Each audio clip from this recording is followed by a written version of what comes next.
First Kings 9, the Lord's response to Solomon.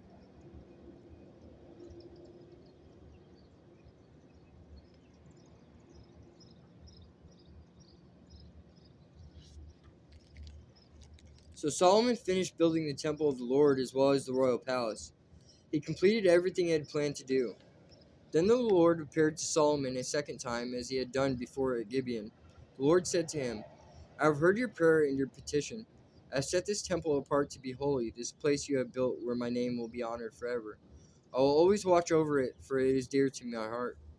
As for you, if you will follow me with integrity and godliness, as David your father did, obeying all my commands, decrees, and regulations, then I will establish the throne of your dynasty over Israel forever. For I made this promise to your father David, one of your descendants will always sit on the throne of Israel. But if you or your descendants abandon me and disobey the commands and decrees I have given you, and if you serve and worship other gods, then I will uproot Israel from this land that I have given them. I will reject this temple that I have made holy to honor my name. I will make Israel an object of mockery and ridicule among the nations. And though this temple is impressive now, all who pass by will be appalled and will gasp in horror. They will ask, why did the Lord do such terrible things to this land and to this temple?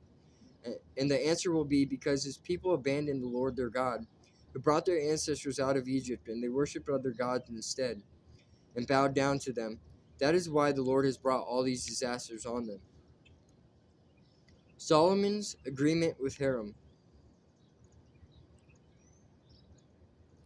It took Solomon 20 years to build the Lord's temple and his own royal palace. At the end of that time, he gave 20 towns in the land of Galilee to King Hiram of Tyre. Hiram had previously provided all the cedar and cypress timber and gold that Solomon had requested. But when Hiram came from Tyre to see the towns Solomon had given him, he was not at all pleased with them. What kind of towns are these, my brother? He asked.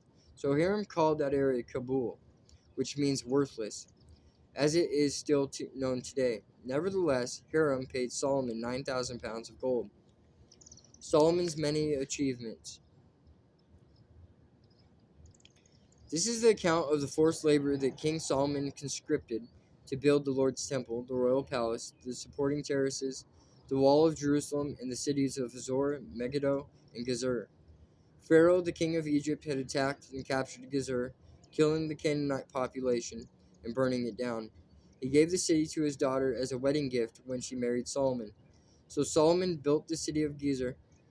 He also built up the towns of Lower Beth-horon, Baalath, and Tamar in the wilderness within his land. He built towns as supply centers and constructed towns where his chariots and horses could be stationed. He built everything he desired in Jerusalem and Lebanon and throughout his entire realm.